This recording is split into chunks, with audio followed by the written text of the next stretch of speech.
দোহার নবগঞ্জকে যে বাইকের রাজধানী বলা হয় তারই প্রমাণ এই শহীদ মিনারে হাজার হাজার মানুষ।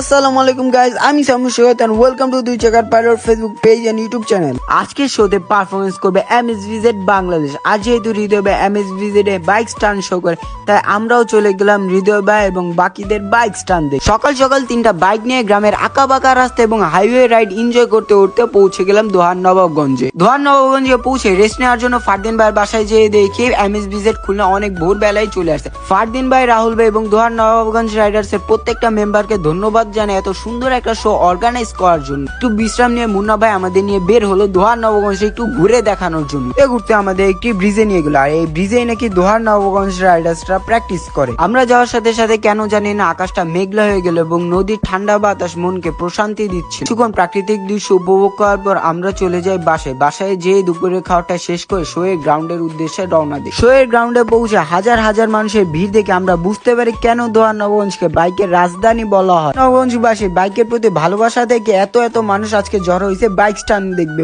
অডিয়েন্সরা বারবার স্টান্ট গ্রাউন্ডে চলে আসতেছিল, যার কারণে স্টান্ট রাইডারদের স্টান্ট করতে কষ্ট হচ্ছিল। ভলেন্টিয়াররাও বারবার সরাও পারতেছিল, আবার চলে আসতেছিল। এন্ড গাইস, ক্রাউডটা এত ক্রেজি ছিল যে লাস্ট টাইমে চারিদিকের বাঁশ ভেঙে ক্রাউড গ্রাউন্ডে ঢুকে। তখনই শোটা শেষ করলে ভলেন্টিয়ার্সরা রাইডারদের সেফলি বের করে দিচ্ছে। বাসায় এসে অনেকক্ষণ বিশ্রাম নেওয়ার পর এখন দোহার নবগঞ্জকে বিদায় দেওয়ার পালা। এই ছিল দোহার নবগঞ্জের বাইক স্টান্ট শো নিয়ে ছোটখাটো একটা ভিডিওটা ভালো লাগলে পেজটা ফলো করবেন, ইউটিউব চ্যানেলটা সাবস্ক্রাইব করবেন। দেখা হচ্ছে অন্য কোনো ভিডিওতে, ততদিন পর্যন্ত ভালো থাকবেন। আসসালামু আলাইকুম।